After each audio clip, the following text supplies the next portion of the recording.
Hello दोस्तों, मैं Sanjeet Kumar career मंत्रा के सरकारी नौकरी ऑनलाइन क्लास पे आपका हार्दिक स्वागत एवं अभिनंदन करता हूं। दोस्तों, आज हम चर्चा करेंगे आगामी शिक्षक सहायक भर्ती परीक्षा में कैसे हम अपनी रूपरेखा बनाएं और कैसे एक संगठित विषय वस्तु पर चर्चा करके हम आगे अपने आप को अच्छे नंबर पर हासिल कर सकते हैं।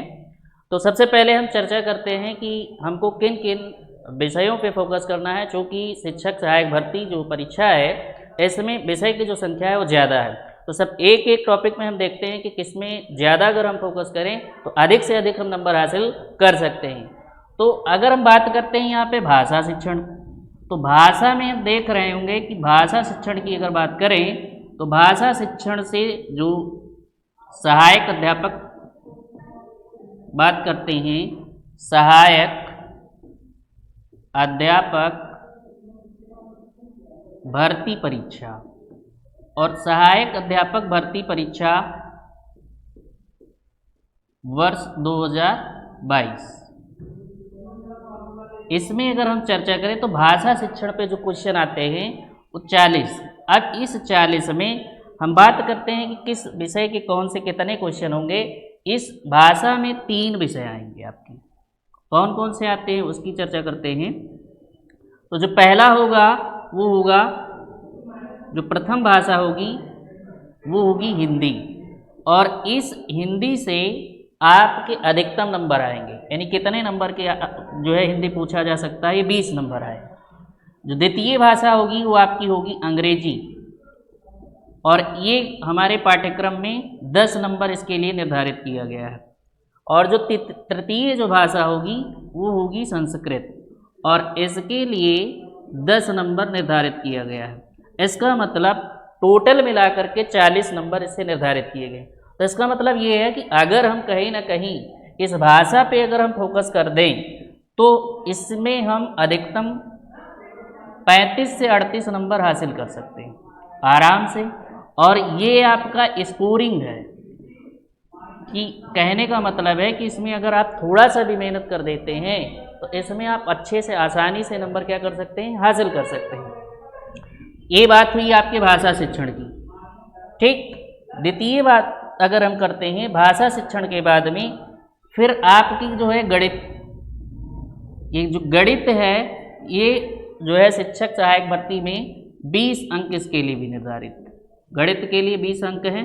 इसमें आपका जो है पुराना जो भी आप पढ़े होंगे टेट और सीटेट में, वो सिलेबस के अलावा 2-3 चैप्टर और अतिरिक्त बढ़ेंगे, जैसे सीआई बढ़ जाएगा, चक्रवृद्धि ब्याज इसमें बढ़ जाएगा, और सरलीकरण वाला बीजगणितीय सरलीकरण चैप्टर बढ़ेगा। सरलीकरण बढ़ेगा, लेकिन किसका बढ़ेगा, एलजेब्रा का। इसके बाद में यानी आपका 40 नंबर का लैंग्वेज है, 20 नंबर का जो है आपका गणित आएगा। और इसके बाद अगर हम नेक्स्ट बात करते हैं तो पर्यावरण है, और इस पर्यावरण के लिए 10 अंक निर्धारित। इस पर्यावरण के लिए कितना अंक निर्धारित किया गया है, 10 अंक। और इसी के साथ साथ इसी में आपका जुड़ा हुआ है, इस पर्यावरण के साथ में वर्तमान जो है, वर्तमान न करिए, इसको ऐसे लिख सकते हैं धार्मिक आंदोलन, इसी के साथ जुड़ा हुआ होगा धार्मिक आंदोलन।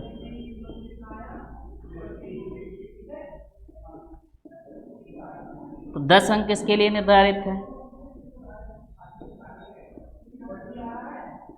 समसामयिकी, और इस समसामयिकी के लिए जो है 30 अंक है। इसका मतलब है ये आपका करंट अफेयर की बात कर रहा है, और इसके लिए 30 अंक निर्धारित है। इसका मतलब आप अभी चर्चा में देख चुके होंगे कि जो भाषा है, इस भाषा से आपका 40 नंबर है, 20 नंबर आपका गणित से आ रहा है, 10 नंबर आपका पर्यावरण से आ रहा है, और समसामयिकी से आपका 30 नंबर का क्वेश्चन पूछा जा रहा है। आगे अगर हम चर्चा और करते हैं तो हम देखते हैं कि इसमें रीजनिंग, तर्क शक्ति जो है, तर्क शक्ति, और ये तर्क शक्ति केवल और केवल 5 नंबर पूछी जा रही है। तर्क शक्ति के बाद में आप देख रहे होंगे कंप्यूटर, और ये कंप्यूटर भी 5 ही नंबर का आपके सिलेबस में दिया गया है। हम बात करते हैं बाल मनोविज्ञान की, और बाल मनोविज्ञान है उसके लिए जो अंक निर्धारित किए गए हैं वो 10 अंक हैं, और ये आप वही सिलेबस पढ़ेंगे जो आप टेट में पढ़े हैं, उतना टोटल इस सिलेबस में है। बाल मनोविज्ञान के बाद में आपका मिलेगा शिक्षण कौशल। शिक्षण कौशल ये आपका 5 नंबर का होगा। और नेक्स्ट है शैक्षिक प्रशासन एवं प्रबंधन, और इसी के साथ साथ जुड़ा हुआ है जीवन कौशल। तो इसके लिए जो अंक निर्धारित किए गए हैं, जीवन कौशल 10 अंक का निर्धारित किया गया। आगे हम अगर चर्चा करते हैं तो इसका मतलब आप एक हिसाब से मान के चलते हैं कि जो मनोविज्ञान वाला पोर्शन है ये भी कहीं ना कहीं 25 नंबर के आसपास आपसे पूछा जाएगा। और विज्ञान की चर्चा करते हैं तो विज्ञान, टोटल विज्ञान पूछा जाएगा 10 नंबर में। अब इस 10 नंबर में आपको क्या क्या पढ़ना होगा, जैसे जीव विज्ञान भी पढ़ना होगा, और मोस्टली क्वेश्चन आपको जीव विज्ञान से ही मिलेंगे। अगर आप ये 10 नंबर का आपसे पूछा जाता है तो ये मान के चलिए कि कम से कम 5 क्वेश्चन आपको जीव विज्ञान के दिए जाएंगे। फिर आपसे पूछा जाता है इसी के अंतर्गत रसायन विज्ञान, और लास्ट है भौतिक विज्ञान। तो इसका मतलब ये 2 से 3 क्वेश्चन ये भी होंगे और 2 से 3 क्वेश्चन ये आपकी जो है परिचर्चा है या पाठ्यक्रम का हम विस्तृत लेख बता चुके हैं कि जो सहायक अध्यापक भर्ती में हमको इन चीज़ों को पढ़ना है। लेकिन अब बात ये आती है कि क्या इतने विषय को हम इतनी जल्दी पढ़ सकते हैं। अब जैसे कहने का मतलब ये है कि अगर हम समसामयिकी, तो ये एक ब्रॉड सब्जेक्ट है, इसको जितना ही पढ़ा जाए उतना ही कम हम मानते हैं। तो अब क्या क्या क्राइटेरिया होनी चाहिए सहायक अध्यापक भर्ती में आपको बैठने के लिए आगे भविष्य में, चूँकि आप देख रहे होंगे कि दिनों दिन परीक्षा का प्रारूप क्या किया जा रहा है, बदला जा रहा है। क्यों? क्योंकि जो संख्या है, अभ्यर्थियों की संख्या बहुत ही ज़्यादा है, और उसमें हमको क्या करना है, सुपर से सुपर चुनना है। इसका कहने का मतलब है सबसे योग्य चुनना है। तो उसके लिए नित्य क्या किया जा रहा है, आपके परीक्षा में बदलाव किया जा रहा है। ये माना जा रहा है चूँकि आप ये चीज़ जान रहे हो कि हमारी नई एजुकेशन पॉलिसी NEP 2020 ये आपकी लागू हो चुकी है, और NEP 2020 अगर लागू हुई है तो हो सकता है, जिसमें आप देखे होंगे कि टेट को आजीवन वैलिड कर दिया गया है। टेट अब क्या होगा, आजीवन वैध होगा। टेट क्या हो गया है, आजीवन वैध। और ये कहा गया है एजुकेशन पॉलिसी में कि अब इंटरमीडिएट तक अगर आपको पढ़ाना है, कितने तक, इंटरमीडिएट।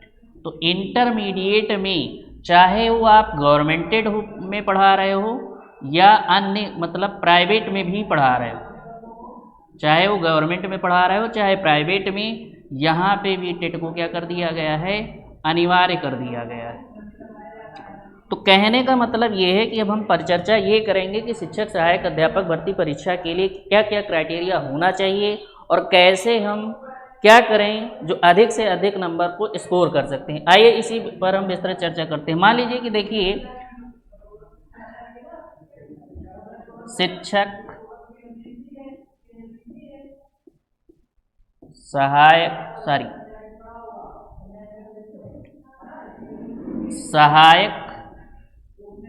अध्यापक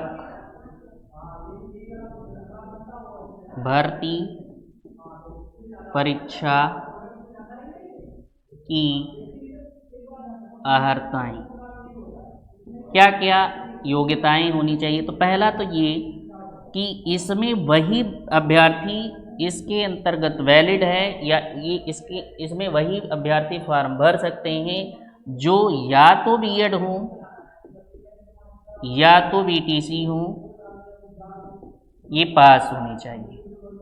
साथ ही साथ जो दूसरा क्राइटेरिया है, ये टेट या सीटेट, दोनों में से कोई एक इनको पास होना अनिवार्य है। ये दो क्राइटेरिया जो भी व्यक्ति फॉलो करेगा या जो भी अभ्यर्थी फॉलो कर रहा होगा वो एलिजिबल है इस शिक्षक भर्ती परीक्षा के लिए।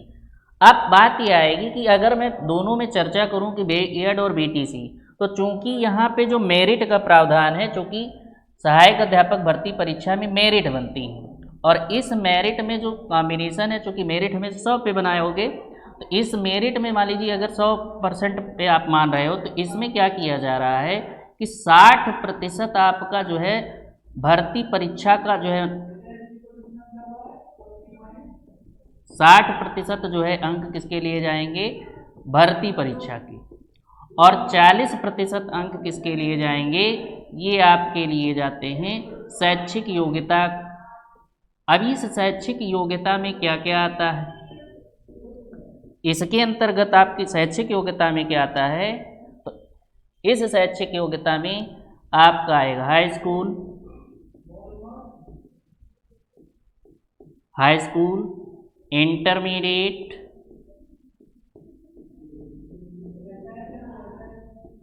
ग्रेजुएशन,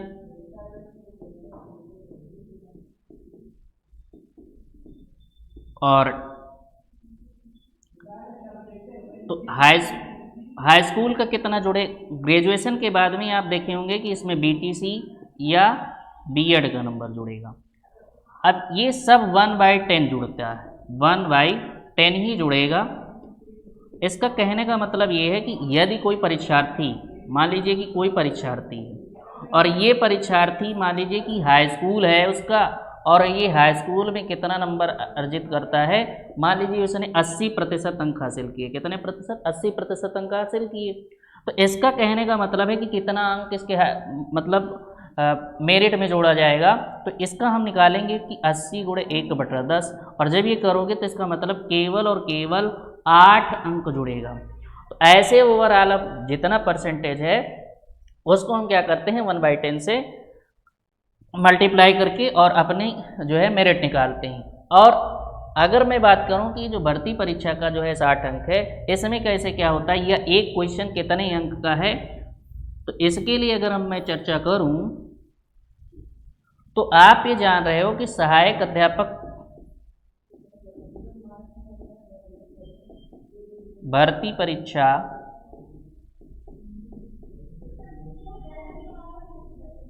अब इसमें कुल प्रश्न अगर हम देखें तो कुल प्रश्न कितने हैं, कुल प्रश्न की संख्या 150 है। और प्रश्न का जो प्रकार है वो कैसा है, प्रश्न का प्रकार जो होगा ये होगा बहुविकल्पी। और नकारात्मक अंकन है क्या, नहीं है, नकारात्मक अंकन की व्यवस्था नहीं है। लेकिन याद रखिएगा ये चर्चा हो रही है कि सुपर टेट में या टेट में आगे जो भी भर्ती परीक्षा आएगी उसमें नकारात्मक अंकन को जोड़ दिया जाए, यानी नकारात्मक अंकन को अप्लाई कर दिया जाए। अभी फिलहाल ऐसी व्यवस्था नहीं उपलब्ध है। तो बात ये करते हैं कि 150 क्वेश्चन है और इस 150 क्वेश्चन में प्रत्येक अंक अगर हम देखें कितने का होगा, तो 150 जब क्वेश्चन है प्रत्येक एक का है, नहीं 150 पे चेक होगी। आगे अगर हम चर्चा करें, इसका मतलब जब 60% जोड़ोगे, कितना जोड़ रहे हैं हम, केवल और केवल कितना जोड़ेंगे इसका 60%। जब 60% जोड़ोगे इसका मतलब एक प्रश्न कितने अंक का होगा, 0.4 का। कितने का होगा, 0.4। क्यों, क्योंकि 150 को अगर हम मल्टीप्लाई करते हैं 0.4 से, तो ये आप देख होंगे कि 60% आपका आ जाएगा, ये 600 आएगा, ये आपका 60% अंक के बराबर हो जाएगा। अब बात ये आएगी कि हम कैसे अधिक से अधिक अंक हासिल करें जिससे हमको क्या हो जाए, या हमारा जो है सिलेक्शन हो जाए। क्योंकि हम लोगों की मेन उपलब्धि होती है हम कितना ज्ञाता हैं, इसका कोई फ़र्क नहीं पड़ता है। अगर आप नौकरी हासिल कर लिए तो आप बहुत योग्य माने जाते हैं, अन्यथा आप योग्य नहीं हैं। तो अगर चर्चा करिए तो आप अगर समझ लीजिएगा कि यदि आप वर्ष 2000 से पहले के हाई स्कूल या इंटर किए, यदि आपने 2000 से पहले हाई स्कूल या इंटर किया है तो ये मान लीजिएगा, तब आप ये मान लीजिएगा कि अगर इसमें आप 125 प्लस जाएंगे तो आपके कुछ चांस हैं। क्यों? क्योंकि इस 2000 जो व्यक्ति या जिसने हाई स्कूल 2000 में किया होगा वो कहीं ना कहीं बहुत ज़्यादा अगर पाया होगा तो हाई स्कूल में कहीं ना कहीं 55% होगा, ऐसे ही इंटर में 50-55 होगा और ग्रेजुएशन भी लगभग यही होगा। तो इसका कहने का मतलब अगर ग्रेजुएशन भी हम मान लीजिए कि 55 ही मान लेते हैं और बीएड 60 ही मान लेते हैं, ठीक, तो ये अगर आप जोड़ोगे तो ये 55 का मतलब 5.5, ये हो जाएगा 5 और इसको जब जोड़ोगे तो ये बनता है 5 और ये इतनी मेरिट बनेगी, यानी 21.5 की मेरिट बन रही है। और अगर 125 अगर आप पाए तो 125 गुणे 0.4, मैंने चूंकि बताया है कि एक क्वेश्चन 0.4 का है, तो जब एक क्वेश्चन 0.4 का है तो इसको जब हम मल्टीप्लाई करते हैं तो 5 चौक कितना होगा 20, 2 बचा और 2 चौको 8, 2 10, तो 1 बचेगा, 4 एकम 4 हो जाएगा, 4 1 5। इसका मतलब ये हो गया कि ये तब इधर से आपका 50 आएगा। तो एक कहने का मतलब 50 पॉइंट, ये 50 आपका किस में हो जाएगा, एस्टेट का नंबर हो जाएगा, मतलब ए गुणांक मिलेगा। और इसी के साथ साथ 21.5 ये आपका जो है एकेडमिक होगा, ये क्या होगा, एकेडमिक। और ये ऐसे करके जब आप जोड़ोगे तो ये आपका जाकर के 71 पॉइंट, तब जाकर के आपका सिलेक्शन सुनिश्चित हो सकता है। और 2006 के बाद वाले अगर हैं तो इनको थोड़ा मेहनत कम करने की ज़रूरत है, इसलिए क्योंकि कहीं ना कहीं इनका जो एकेडमिक रिकॉर्ड है वो थोड़ा हाई है इन कंपैरिजन 2000 वाले जो है हाई स्कूल और इंटरमीडिएट छात्र से। अब हमको देखना ये है कि बीएड और बीटीसी में चूँकि ये इन दोनों में की क्या क्वालिटी है और किसको कितना नंबर लाना है। तो मान लीजिए कि एक छात्र है और उसने किया है बीएड और दूसरा ऐसा छात्र है जिसने क्या किया है, बीटीसी किया है, ठीक। तो अगर ये बीएड किया हुआ छात्र है तो आप ये जान रहे हो कि मान लीजिए कि इन दोनों के रिकॉर्ड में, चूँकि बीटीसी पे जो एडमिशन होता है, बीटीसी का जो एडमिशन होता है ये कहीं ना कहीं किस पे होता है, मेरिट पे होता है। बीटीसी का एडमिशन किस पे होता है, मेरिट पे। और इसका एडमिशन किस पे होता है, इसका एडमिशन किस पे होगा, एंट्रेंस एग्जाम होगा। इसका क्या होगा, एंट्रेंस एग्जाम होगा। और जब एंट्रेंस एग्जाम होगा इसके बाद में, इसका कहने का मतलब मेरा ये है कि इसमें आपके पहले ही हाई स्कूल, इंटर और ग्रेजुएशन इनकी परसेंटेज, इनके प्रतिशत को ले करके ही इसमें एडमिशन मिलता है। लेकिन इसमें हाई स्कूल, इंटर और ग्रेजुएशन इसके परसेंटेज को कोई वैल्यू नहीं है, लेकिन हाँ ये माना जाता है कि ये केवल और केवल एटलीस्ट 45% से कम नहीं होना चाहिए, यानी 45% वाला भी क्या कर सकता है, बीएड दे सकता है। दूसरी चीज़, चूँकि ये सेमेस्टर प्रणाली है, कौन सी प्रणाली है, सेमेस्टर प्रणाली, और इसमें ज़्यादातर आप देख रहे होंगे कि ये इसमें वार्षिक परीक्षा ज़्यादा होती है। और जब ऐसी व्यवस्था की गई होगी तो इसका कहने का मतलब मेरा ये है कि इस बीटीसी में आप मैक्सिमम मान लीजिए कि 96% तक आप नंबर हासिल कर सकते हैं। और इस बीएड में अगर आप बहुत ज़्यादा पा जाएंगे तो बहुत, अगर पाएंगे तो 87%। इसका कहने का मतलब ये है कि कहीं ना कहीं हम 9% इनसे पीछे चल रहे हैं, 9% सीधे सीधे। इसका कहने का मतलब ये होगा कि अगर इनका जुड़ेगा 9.6 इनका अगर जुड़ेगा 9.6 तो इनका कितना जुड़ेगा 8.7। तो दोनों में जो अंतर हम देखते हैं, एक का है 9.6 और दूसरे का कितना है 8.7। अंतर कितना आ रहा है पॉइंट, इसमें 16, ये 9 का। इसका मतलब ये है कि जब पॉइंट 9 का आ रहा है कि हमको बीटीसी वाले से ऑलरेडी केवल बीटीसी और बीएड, ऑलरेडी बीटीसी और बीएड में ही केवल 2 क्वेश्चन अंक ये बढ़ा कर लेके गए। कौन? बीटीसी वाले के पास ऑलरेडी बीएड और बीटीसी के नंबर के आधार पे ही केवल ये 2 अंक, मतलब 2 क्वेश्चन ही हमसे आगे चल रहा है। शेष क्या होता है कि जब हम हाई स्कूल और इंटर की कैलकुलेशन करते हैं तो ये ऑलरेडी आगे। इसका मतलब मैं एक साथ साथ बताना चाह रहा हूँ कि अगर बीटीसी वाला कोई छात्र है तो इसकी एकेडमिक मान के चलना, इसकी एकेडमिक बहुत एटलीस्ट होगी तो ये मान के चलना कि 30 के आसपास हर हाल में। लेकिन अगर कोई बीएड छात्र है तो इसकी जो एकेडमिक हम देखेंगे, इसकी एकेडमिक अगर हम देखेंगे तो बहुत ज़्यादा अगर ये पाए बैठे होंगे तो बहुत ज़्यादा से ज़्यादा ये होगा 27 या 28। इन दोनों में से कोई नंबर वेरीज करेगा। मेरे कहने का मतलब यहाँ भी डिफरेंस कितने का आ रहा है 2 का। और ऑलरेडी इसके पहले मैंने बताया है कि कहने का मतलब ये 2 अगर आ रहा है, ये सबसे एटलीस्ट है, और इसमें तो बहुत ज़्यादा कम से कम मान के चलिए कि 32 नंबर तक भी जाता है गुणांक, एटलीस्ट है, और इसमें अधिकतम है। ये यहाँ पे आपको शुरुआत आपको 22 से भी मिलेगी। तो मेरे कहने का मतलब ये है कि एक क्वेश्चन अगर 0.4 का है और ये 22 और 8 का अंतर अगर आ रहा है 8 क्वेश्चन, तो इसका मतलब हम बीटीसी वाले से करीब करीब 20 क्वेश्चन पीछे चल रहे हैं। कौन? बीएड वाले। बीएड वाले जो भी छात्र हैं वो कम से कम 20 क्वेश्चन पीछे चल रहे हैं। तो ये याद रखना कि यदि कोई बीटीसी का छात्र है, यदि कोई बीटीसी का छात्र है तो वो अगर 100 अंक लाता है, यदि वो एस्टेट में क्या करता है 100 अंक लेके आता है तो इसका सिलेक्शन सुनिश्चित। क्यों? क्योंकि 100 का मतलब ये है कि ये 40 पा चुका है और ये 30 इसका एकेडमिक है। 30 क्या है इसका एकेडमिक। तो टोटल इसका गुणांक जो बनेगा कितना बन जाएगा 70। 70 पे सुनिश्चित हो जाएगा। और अगर कोई बीएड वाला छात्र है मान लीजिए, तो ये अगर पाएंगे 120 तो इसका बनेगा केवल और केवल 48। और अगर ये हम 22 जोड़ते हैं तब ये जाकर के 70 पूरा होगा। मेरे कहने का मतलब बस इतना है कि इनको मेहनत करने की कुछ ज़्यादा ही ज़रूरत है।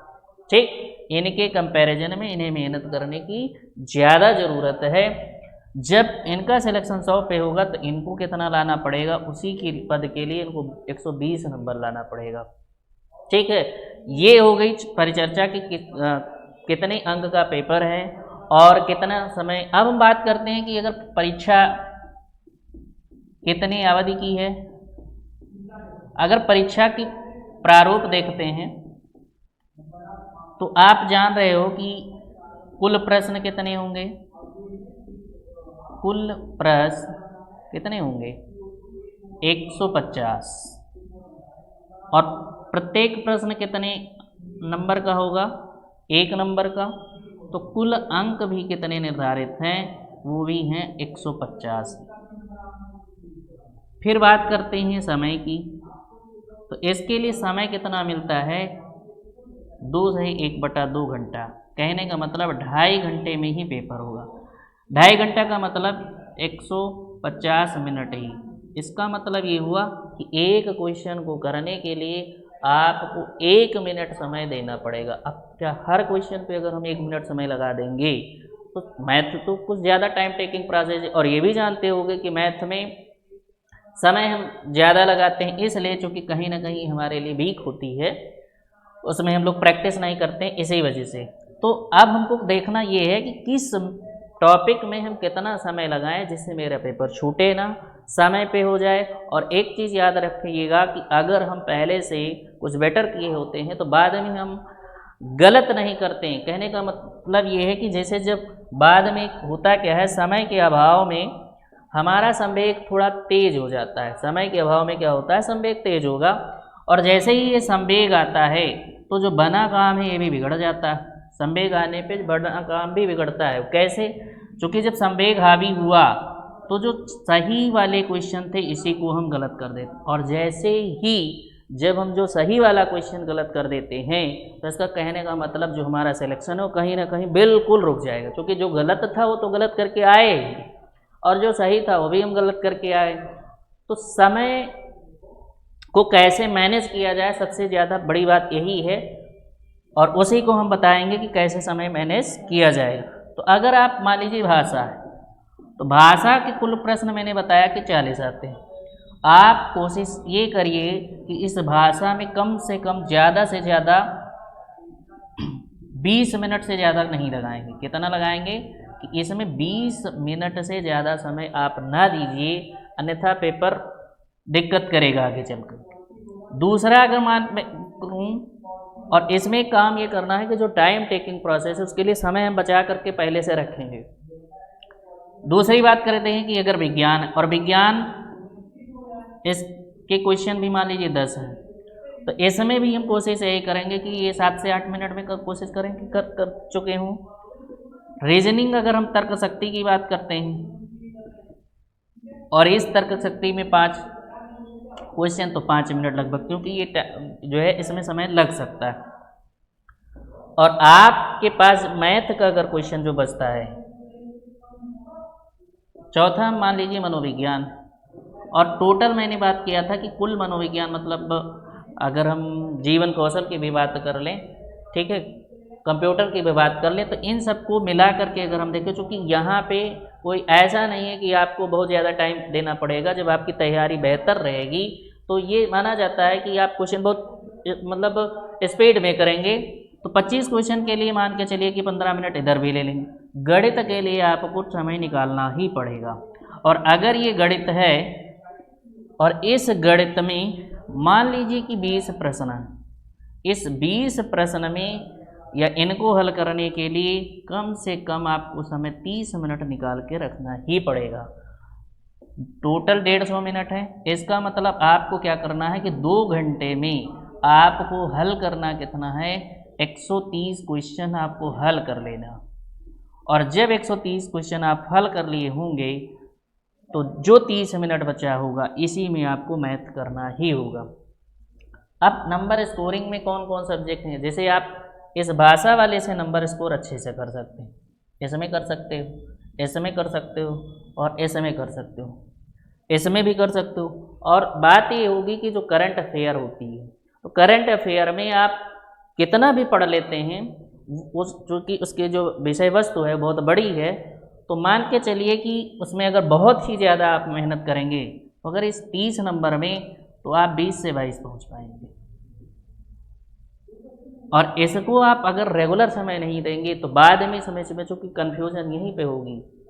और ये वाले हमको ये करना है कि ये इतना हम मजबूत कर दें कि ये कम समय ले, और जब ये कम समय लेगा तो इसमें हम बेहतर करके आएंगे।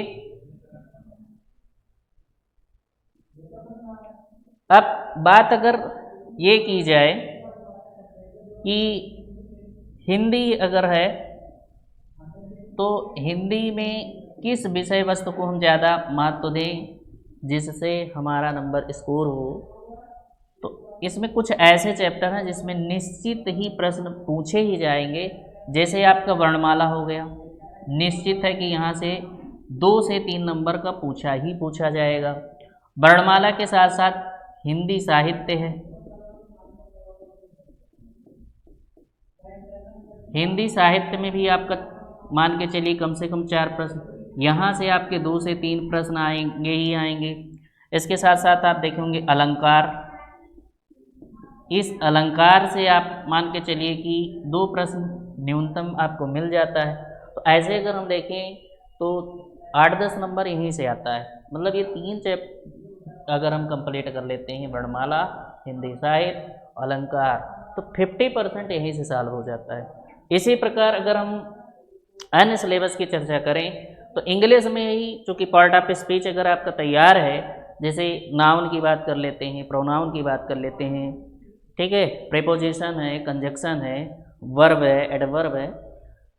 तो आपका ज़्यादा से ज़्यादा 60% सिलेबस उससे भी कवर हो सकता है। क्यों? क्योंकि बात ये आती है कि लैंग्वेज, तीनों लैंग्वेज का कोई ज्ञाता हो नहीं सकता है, तो इसमें आपसे सामान्य जानकारी ही केवल पूछी जाएगी। हिंदी थोड़ा इसलिए ज़्यादा, चूँकि ये अनिवार्य है और ये आप टेट में भी दिए होंगे, ये सभी के लिए अनिवार्य है, चाहे वो टेट में हो चाहे एस टेट में हो। तो कहने का मतलब ये हुआ कि अंग्रेजी जो पूछी जाएगी या जो संस्कृत पूछी जाएगी, ये सामान्य ही पूछी जाएगी। क्यों? क्योंकि कुछ ऐसे विद्यार्थी होंगे जो कभी इंग्लिश नहीं पढ़े होंगे और कुछ ऐसे होंगे जो कभी संस्कृत नहीं पढ़े होंगे। इस वजह से इस चीज़ को दृष्टिगत रखते हुए ये सामान्य में ही पूछी जाएगी। ठीक, तो आज के लिए बस इतना ही, मिलते हैं नेक्स्ट क्लास में। Okay, thank you class.